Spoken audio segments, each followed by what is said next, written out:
Welcome to CTV news. ముందుగా bulletin లో headlines చూద్దాం.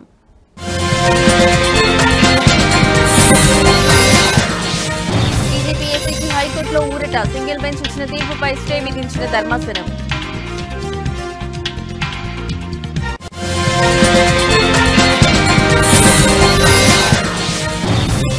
ఈ కార్ రేస్ లో కీలక పరిణామం. అధికారులపై చర్యలకు విజిలెన్స్ సిఫార్సు.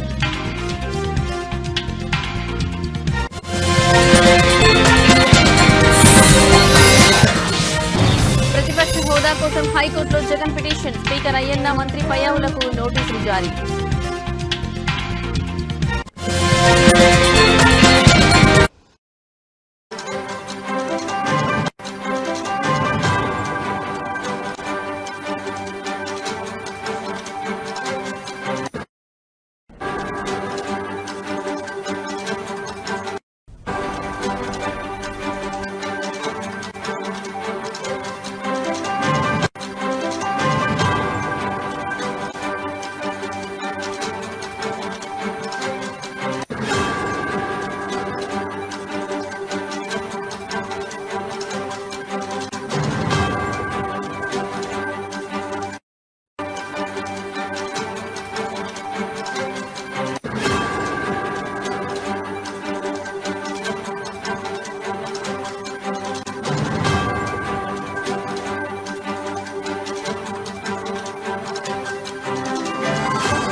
రైట్, ఇక బ్రేకింగ్ న్యూస్ చూస్తున్నాం. తెలంగాణ పబ్లిక్ సర్వీస్ కమిషన్ టీజీపీఎస్సీకు హైకోర్టులో ఊరట లభించింది. గ్రూప్ 1 వివాదంపై హైకోర్టు డివిజనల్ బెంచ్ సంచలన తీర్పు వెలువరించింది.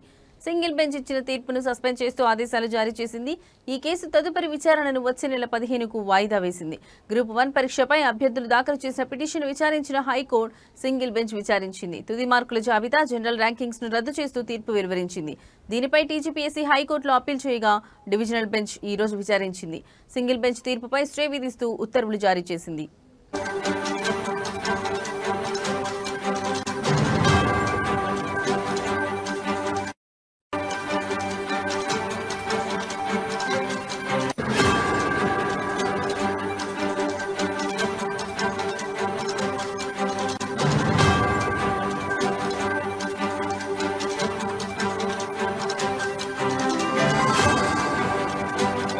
రైట్, ఇక బ్రేకింగ్ న్యూస్ చూస్తున్నాం. తెలంగాణ పబ్లిక్ సర్వీస్ కమిషన్ కు హైకోర్టులో ఊరట లభించింది. గ్రూప్ 1 వివాదంపై హైకోర్టు డివిజనల్ బెంచ్ సంచలన తీర్పు వెలువరించింది. సింగిల్ బెంచ్ ఇచ్చిన తీర్పును సస్పెండ్ చేస్తూ ఆదేశాలు జారీ చేసింది. ఈ కేసు తదుపరి విచారణను వచ్చే నెల 15కు వాయిదా వేసింది. గ్రూప్ 1 పరీక్షపై అభ్యర్థులు దాఖలు చేసిన పిటిషన్ విచారించిన హైకోర్టు సింగిల్ బెంచ్ విచారించింది. తుది మార్కుల జాబితా, జనరల్ ర్యాంకింగ్స్ ను రద్దు చేస్తూ తీర్పు వెలువరించింది. దీనిపై టీజీపీఎస్సీ హైకోర్టులో అప్పీల్ చేయగా డివిజనల్ బెంచ్ ఈ రోజు విచారించింది. సింగిల్ బెంచ్ తీర్పుపై స్టే విధిస్తూ ఉత్తర్వులు జారీ చేసింది.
రైట్, ఇక బ్రేకింగ్ న్యూస్ చూస్తున్నాం. రాష్ట్ర రాజకీయాల్లో సంచలనం సృష్టిస్తున్న ఫార్ములా ఈ కార్ రేస్ కేసులో కీలక పరిణామం చోటు చేసుకుంది.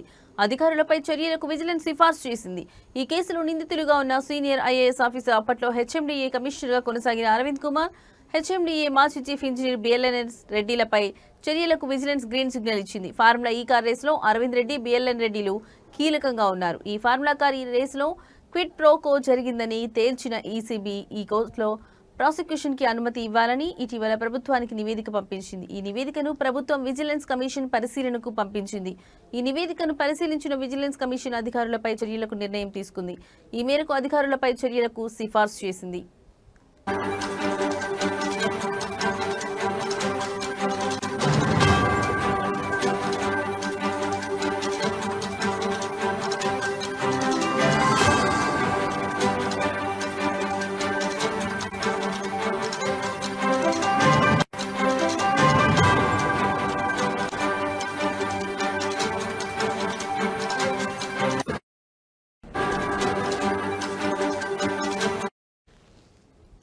మరోవైపు మాజీ మంత్రి కేటీఆర్ పై ప్రాసిక్యూషన్ అనుమతి కోరుతూ ఏసీబీ సమర్పించిన నివేదికను సీఎస్ గవర్నర్ కు పంపించారు. దీనిపై ఇప్పటివరకు గవర్నర్ ఎలాంటి నిర్ణయం తీసుకోలేదు. తాజా పరిణామాల నేపథ్యంలో మాజీ మంత్రి బీఆర్ఎస్ వర్కింగ్ ప్రెసిడెంట్ కేటీఆర్ విషయంలో గవర్నర్ ఎలాంటి నిర్ణయం తీసుకోనున్నారు అనేది ఉత్కంఠగా మారింది. కాగా బీఆర్ఎస్ హయాంలో 2023లో హైదరాబాద్ లో నిర్వహించిన ఫార్ములా ఈ కార్ రేస్ కోసం విదేశీ సంస్థలకు నిబంధనలకు విరుద్ధంగా సొమ్ము చెల్లించారని, తద్వారా ప్రభుత్వానికి 54.88 కోట్ల మేర నష్టం వాటిల్లిందన్న ఆరోపణలపై ఏసీబీ కేసు నమోదు చేసి దర్యాప్తు చేస్తోంది.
రైట్, ఇక బ్రేకింగ్ న్యూస్ చూస్తున్నాం. ఆంధ్రప్రదేశ్ శాసనసభలో ప్రతిపక్ష హోదా కల్పించాలంటూ వైసీపీ అధినేత జగన్ దాఖలు చేసిన పిటిషన్ పై ఈ రోజు హైకోర్టులో కీలక పరిణామం చోటు చేసుకుంది. ఈ పిటిషన్ పై విచారణ చేపట్టిన న్యాయస్థానం అసెంబ్లీ స్పీకర్ అయ్యన్న పాత్రుడితో పాటు రాష్ట్ర ప్రభుత్వానికి నోటీసులు జారీ చేసింది.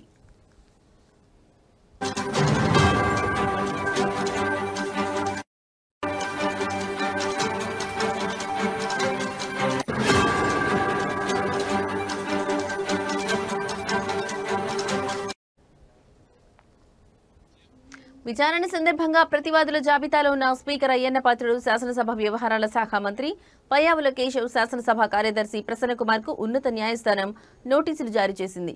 ఈ వ్యవహారంపై తదుపరి విచారణను అక్టోబర్ 4వ తేదీకి వాయిదా వేసింది. కాగా గతంలో జగన్ దాఖలు చేసిన మరో పిటిషన్ను కూడా ఈ కేసుతో కలిపి విచారించాలని న్యాయస్థానం ఆదేశించడం గమనార్హం.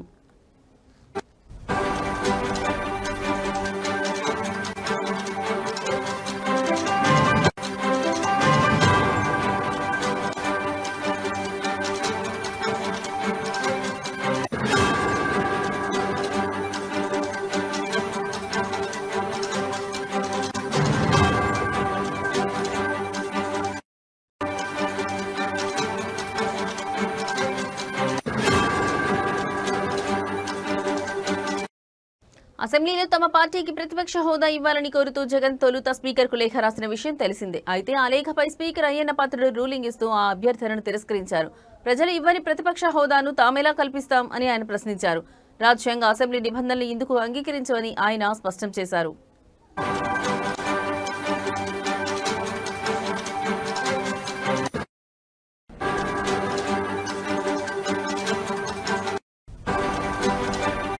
స్పీకర్ ఇచ్చిన ఈ రూలింగ్ ను సవాల్ చేస్తూ జగన్ హైకోర్టును ఆశ్రయించారు. తనకు ప్రతిపక్ష హోదా కల్పించేలా స్పీకర్ను ఆదేశించాలని ఆయన తన పిటిషన్లో కోరారు. దీనిపై ఇవాళ విచారణ చేపట్టిన హైకోర్టు ప్రతివాదులకు నోటీసులు జారీ చేయడంతో ఈ వ్యవహారం మరో మలుపు తిరిగింది.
రైట్, ఇక బ్రేకింగ్ న్యూస్ చూస్తున్నాం. రాష్ట్రంలో స్థానిక సంస్థల ఎన్నికల నిర్వహణకు తాము సిద్ధంగా ఉన్నట్లు ఎన్నికల సంఘం ప్రభుత్వానికి లేఖ ద్వారా తెలియజేసింది. అన్ని పరిస్థితులు అనుకూలిస్తే ఈ నెల 29న ఎన్నికల షెడ్యూల్ను విడుదల చేయనున్నట్లు ఈసీ వెల్లడించింది. ఎన్నికల నిర్వహణకు సంబంధించి సరైన కార్యాచరణ ప్రణాళిక ఇవ్వాలని ఈసీ ప్రభుత్వాన్ని కోరింది. నెల రోజుల వ్యవధిలో ఎన్నికల ప్రక్రియను పూర్తి చేయాలని ఈసీ ప్రణాళిక వేస్తోంది. దీంతో వచ్చే నెలలో స్థానిక సంస్థల ఎన్నికలు జరిగే అవకాశం ఉంది. ఈ ఎన్నికల్లో బీసీ రిజర్వేషన్లపై ప్రభుత్వం ప్రత్యేక జీవో విడుదల చేయనుంది. ఈ జీవో విడుదలైన తర్వాతే ఎన్నికల ప్రక్రియ మరింత ముందుకు సాగుతుంది. ఎన్నికలు సమీపిస్తున్న తరుణంలో గ్రామాల్లో ఇప్పటికే సందడి మొదలైంది. దసరా పండుగ తర్వాత గ్రామాల్లో ఎన్నికల హడావిడి మరింత ఊపందుకోనుంది. ప్రస్తుతం నిలిచిపోయిన స్థానిక సంస్థల ఎన్నికలు త్వరలో జరగనున్న నేపథ్యంలో అధికార ప్రతిపక్ష పార్టీలు అభ్యర్థుల ఎంపికపై దృష్టి సారించాయి. గ్రామాల్లో రాజకీయ వాతావరణం వేడెక్కనుంది.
రైట్, ఇక బ్రేకింగ్ న్యూస్ చూస్తున్నాం. ప్రస్తుత ప్రపంచ ఆర్థిక అనిశ్చితుల కారణంగా పెట్టుబడిదారులు బంగారంపై భారీగా పెట్టుబడులు పెడుతుండటంతో త్వరలోనే 10 గ్రాముల బంగారం ధర 2 లక్షలకు చేరే అవకాశం ఉందని ప్రఖ్యాత స్టాక్ బ్రోకరేజ్ సంస్థ Jefferies global head Chris Wood అంచనా వేశారు.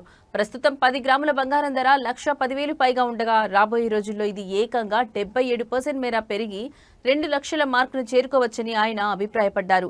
ఈ ధర పెరుగుదల ఎప్పటి వరకు ఉంటుందో మాత్రం ఆయన స్పష్టం చేయలేదు. ప్రపంచవ్యాప్తంగా ఆర్థిక వ్యవస్థలో నెలకొన్న అనిశ్చితి, ద్రవ్యోల్బణం, భౌగోళిక రాజకీయ ఉద్రిక్తతల వంటి కారణాల వల్ల సురక్షితమైన పెట్టుబడిగా భావించే బంగారంపై ఇన్వెస్టర్లు దృష్టి సారిస్తున్నారని నిపుణులు చెబుతున్నారు. ప్రస్తుతం దేశీయ మార్కెట్లో 10 గ్రాముల బంగారం ధర 1,10,000 పైనే పలుకుతోంది. అదేవిధంగా వెండి ధర కూడా కిలోకు 1,40,000 మార్కును దాటింది. ఈ ధరలు రోజురోజుకు పెరుగుతూనే ఉన్నాయి. ఈ నేపథ్యంలో క్రిస్ వుడ్ అంచనాలు నిజమైతే బంగారం ధర కొత్త శిఖరాలను చేరుకోవడం ఖాయమని మార్కెట్ వర్గాలు భావిస్తున్నాయి.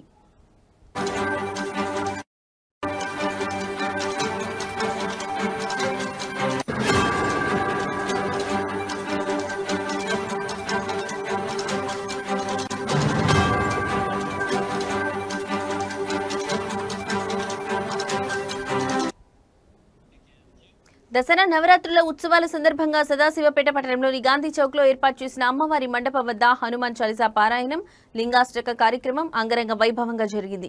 ఈ కార్యక్రమానికి మహిళలు, భక్తులు వందలాదిగా తరలివచ్చారు. భక్తి శ్రద్ధలతో హనుమాన్ చాలీసా పారాయణంలో పాల్గొన్నారు. భక్తుల నినాదాలు, భజనలతో ఆ ప్రాంతమంతా ఆధ్యాత్మిక వాతావరణంతో నిండిపోయింది. భక్తులందరి సహకారంతో ఈ పారాయణ కార్యక్రమం విజయవంతమైంది. దసరా ఉత్సవాల్లో భాగంగా ఈ ఆధ్యాత్మిక కార్యక్రమాలు నిర్వహించడం పట్ల భక్తులు హర్షం వ్యక్తం చేశారు.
బైపాస్ రోడ్డులో వర్షాల వల్ల ఏర్పడిన గుంతల మరమ్మతులు వెంటనే చేపట్టాలని, రోడ్డు వెడల్పు పనులను వేగవంతం చేయాలని డిమాండ్ చేస్తూ Adityanagar colony welfare association committee ఆధ్వర్యంలో నేడు నిరసన ర్యాలీ నిర్వహించారు. కాలనీ అధ్యక్షులు జి సాయిలు నాయకత్వంలో గుంతలు పడ్డ చోట నిలబడి నిరసన తెలియజేశారు. ఈ సందర్భంగా కాలనీ అధ్యక్షులు జి సాయిలు మాట్లాడుతూ బైపాస్ రోడ్డులోని స్వీట్ హౌస్ వద్ద వర్షాల కారణంగా ఏర్పడిన పెద్ద గుంత వల్ల చాలా మంది ద్విచక్ర వాహనదారులు కింద పడి ప్రమాదాలకు గురవుతున్నారని ఆవేదన వ్యక్తం చేశారు. ప్రజల సమస్యలను పట్టించుకోవాల్సిన ఆర్ఎండ్బి మరియు మున్సిపల్ అధికారులు నిర్లక్ష్యం వహిస్తున్నారని ఆయన ఆగ్రహం వ్యక్తం చేశారు. ప్రమాదాలు జరిగాక అయినా అధికారులకు పట్టింపు లేదా అని ప్రశ్నించారు.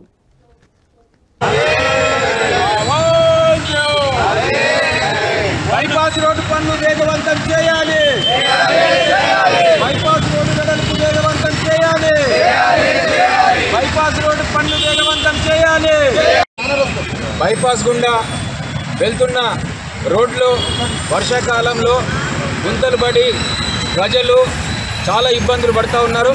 ప్రత్యేకంగా బృందావన్ కాలనీ చౌరస్తాలో స్వీట్ హౌస్ దగ్గర పెద్ద గుంత ఏర్పడి మరి ఇక్కడ వెళ్తున్న బైక్ల మీద కానీ కార్ల మీద కానీ వెళ్తున్న వాళ్ళు చాలామంది స్కిడ్ అయి పడిపోయి ప్రమాదాలకు గురై హాస్పిటల్లో పడుతున్న పరిస్థితి. చిన్న చిన్న మరమ్మతులు చేయాలని చెప్పేసి మున్సిపల్ ఆర్ఎండ్బి అధికారులకు విజ్ఞప్తి చేస్తూ ఉన్నాం. ప్రమాదాలకు గురవుతున్న మరి బాధితులను ఆదుకోవాలని చెప్పేసి మేము విజ్ఞప్తి చేస్తూ ఉన్నాం. వర్షాకాలంలో గుంతలు పడి మరమ్మతులు చేపట్టాలని చెప్పేసి రాష్ట్ర ప్రభుత్వము, జిల్లా అధికారులు మరి అనేక ఆదేశాలు ఇచ్చినా బైపాస్ రోడ్లో మాత్రం ఈ గుంతలు పూడ్చట్లేదు. హైవే నుండి బసవేశ్వర విగ్రహం వరకు ఈరోజు నిత్యము వేలాది మంది ప్రయాణం చేస్తున్న పరిస్థితి. సంగారెడ్డి పట్టణంలో అనేక బస్సులు ఈ రోడ్డు గుండా వెళ్తూ ఉన్నారు. కొండాపూరు, సదాశివపేట మండలానికి సంబంధించిన గ్రామాలకు సంబంధించిన వేలాది మంది ఈ బైపాస్ గుండా వెళ్తున్న పరిస్థితి. మరి చాలామంది ఇక్కడ ప్రమాదాలు జరిగి గుంతలు పడి మరి గాయాలు అవుతున్నా మరి అధికారులు ఎందుకు పట్టించుకోవట్లని చెప్పేసి మేము ప్రశ్నిస్తూ ఉన్నాం. కేవలం ఒక టిప్పర్ మట్టి కానీ లేకుంటే కంకర కానీ లేకుంటే ఇట్లాంటివి వేసినట్టయితే మరమ్మతులు చేసినట్టయితే ప్రజల ప్రాణాలను కాపాడడానికి అవకాశం ఉంటుంది. వెంటనే మున్సిపల్ అధికారులు డాక్టర్ బిఆర్ అంబేద్కర్ కోనసీమ జిల్లా రావులపాలెం మండలం ఈతకోట గ్రామంలోని జాతీయ రహదారి కొత్త సెంటర్లో కొలువై ఉన్న శ్రీ కనకదుర్గ అమ్మవారిని వాడపల్లి శ్రీ వెంకటేశ్వర స్వామివారి దేవస్థానం నూతన చైర్మన్ మధునూరి వెంకటరాజు దర్శించుకున్నారు. దసరా మహోత్సవాలను పురస్కరించుకుని ఆలయానికి వచ్చిన మధునూరి వెంకటరాజు దుర్గమ్మ ఆలయం అమ్మవారికి ప్రత్యేక పూజలు నిర్వహించి ఆశీస్సులు పొందారు. ఆలయానికి వచ్చిన ఆయనకు ఆలయ కమిటీ చైర్మన్ వెలుగట్ల రామకృష్ణ మరియు కమిటీ సభ్యులు ఆలయ మర్యాదలతో ఘన స్వాగతం పలికారు. ఇటీవల వాడపల్లి దేవస్థానానికి నూతన చైర్మన్ గా నియమితులైన వెంకటరాజు ఈతకోటలోని దుర్గామాత ఆలయ సందర్శన ప్రాధాన్యత సంతరించుకుంది.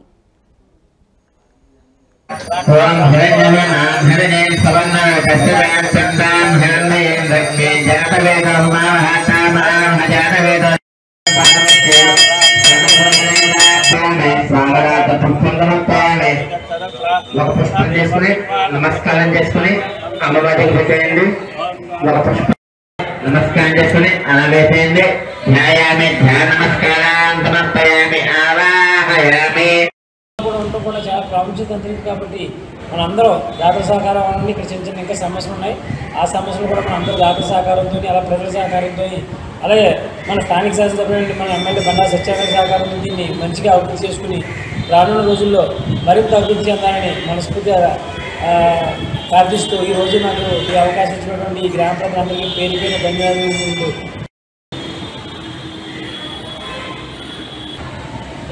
వెంకటేశయ్య ఈరోజు మన ఈతకోట గ్రామంలో వెలిసినటువంటి అమ్మవారికి దేవి నవరాత్రులు చాలా ఘనంగా నిర్వహించడం జరుగుతుంది. అంటే మన వాడిపల్లి వెంకటేశ్వర స్వామి 7 వారాలు 7 పరీక్షలాగో ఈ అమ్మవారికి కూడా 9 శుక్రవారాలు 9 పరీక్షలు అనే దానితో ప్రజలందరూ కూడా తొండవృందాలకు వచ్చి ఈ రోజుని అమ్మవారి దర్శించడం జరుగుతుంది. అలాగే వాడిపల్లికి వచ్చే భక్తులు కూడా అధిక సంఖ్యలో ప్రతి శుక్రవారం సాయంత్రం వచ్చి ఇక్కడ బస్ చేయడం అలాగే వారికి కావాల్సిన సౌకర్యాలను కూడా ఈ సర్పంచ్ గారు అలాగే మన గుడి దేవస్థానం చైర్మన్ గారు అలాగే స్థానిక అందరూ కూడా దాన్ని చూడటం చాలా ఆనందదాయకంగా ఉంది. మన రానున్న రోజుల్లో కూడా మనం ఇటువంటి మన దేవాలయాలన్నింటిలో కూడా మనం చాలా ప్రసిద్ధిగా మనం పునర్నిర్మించుకుని అలాగే ఇంటికి కావాల్సిన వసతులు మౌలిక వసతులు అన్నీ కూడా సమకూర్చుకుని. నల్గొండ జిల్లా పోలీసులు 1 టౌన్ పోలీస్ స్టేషన్ పరిధిలోని వైష్ణవి గ్రాండ్ రెస్టారెంట్ లో జరిగిన 80 లక్షల భారీ దొంగతనం కేసును విజయవంతంగా ఛేదించారు. ఈ కేసుకు సంబంధించి 3 నిందితులను అరెస్ట్ చేసి వారి నుంచి దొంగిలించిన సొమ్మును పూర్తిగా స్వాధీనం చేసుకున్నారు. కొంతకాలం క్రితం మిర్యాలగూడలోని ప్రసిద్ధ వైష్ణవి గ్రాండ్ రెస్టారెంట్ లోకి ప్రవేశించిన గుర్తు తెలియని వ్యక్తులు 80 లక్షల నగదును దొంగిలించారు. ఈ సంఘటనలో ఎటువంటి ఆధారాలు లభించకపోవడంతో కేసు పోలీసులకు సవాలుగా మారింది. దీనిపై వెంటనే స్పందించిన నల్గొండ జిల్లా ఎస్పీ శరత్ చంద్ర పవార్ ఐపీఎస్ ఈ కేసును ఛేదించేందుకు 4 ప్రత్యేక పోలీసు బృందాలను ఏర్పాటు చేశారు. పోలీసు బృందాలు వివిధ కోణాల్లో దర్యాప్తును ముమ్మరం చేశాయి. దర్యాప్తులో భాగంగా దొంగిలించిన డబ్బును ఆంధ్రప్రదేశ్లోని జగ్గయ్యపేటలో దాచిపెట్టినట్లు పోలీసులకు కీలక సమాచారం అందింది. ఆ డబ్బును తీసుకునేందుకు నిందితులు జగ్గయ్యపేట వస్తున్నారని తెలుసుకున్న పోలీసులు వ్యూహాత్మకంగా వలపన్ని 3 అదుపులోకి తీసుకున్నారు. దగ్గర Miryalaguda 1 town police station limits లో 050609 2 వీక్స్ అంటే ఆల్మోస్ట్ ఒక 10 days బ్యాక్ వైష్ణవి గ్రాండ్ అనే హోటల్లో 80 lakhs వరకు క్యాష్ పోయింది, దొంగతనం అయిందని చెప్పేసి మనకి కంప్లైంట్ రావడం జరిగింది. దానికి సంబంధించి మనము క్రైమ్ నెంబర్ 295 థెఫ్ట్ కేసు కింద మనం రిజిస్టర్ చేసి ఇమ్మీడియట్గా ఒక 4 టీమ్స్ ఫామ్ చేయడం జరిగింది.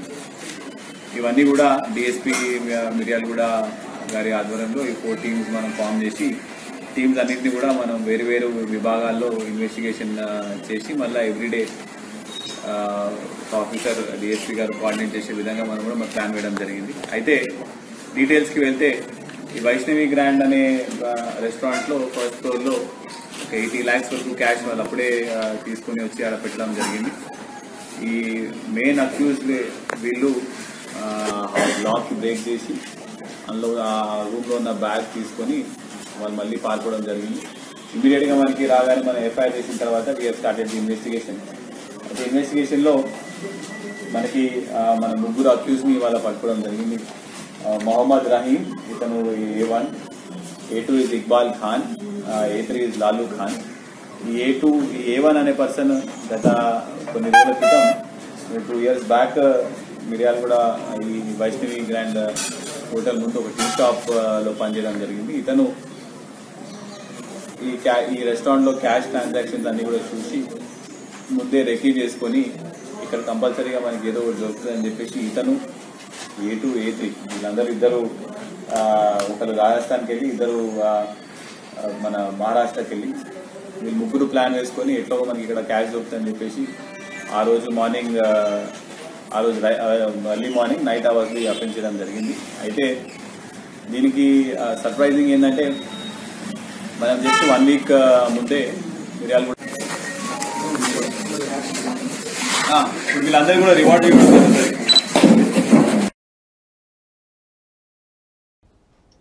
ఇవి ఇప్పటివరకు నా బులెటిన్ అప్డేట్స్. నమస్తే.